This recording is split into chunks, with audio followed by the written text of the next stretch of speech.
বিশ্ব রাজনীতির অঙ্গনে নতুন অধ্যায়। যুক্তরাষ্ট্র আর ভারতের মধ্যে স্বাক্ষরিত হল 10 বছর মেয়াদী প্রতিরক্ষা চুক্তি। এই চুক্তি শুধু সামরিক সহযোগিতা নয়, বরং ইন্দ্র প্রশান্ত মহাসাগরীয় অঞ্চলের শক্তির ভারসাম্য রক্ষার এক বড় পদক্ষেপ হিসেবে দেখা যাচ্ছে। LME সার্টিফাইড বিশ্বসেরা কপারে তৈরি ওয়ালটন কেবলস, যা আপনার স্থাপনাকে রাখবে সব সময় নিরাপদ।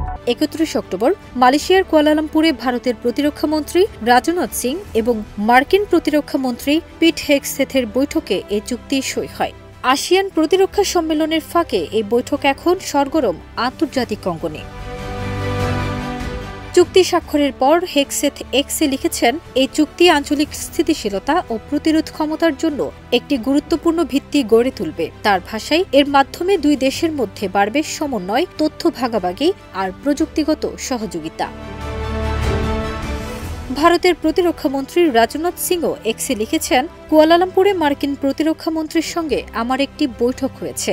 আমরা framework for the US India major defence partnership নামের 10 বছর মেয়াদী চুক্তিতে স্বাক্ষর করেছি। এর মধ্য দিয়ে আমাদের প্রতিরক্ষা সম্পর্ক নতুন যুগে প্রবেশ করবে।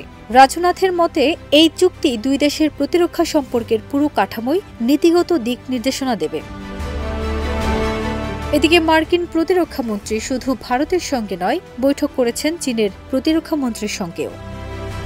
ফারজানা নিকিতা, দেশ রূপান্তর।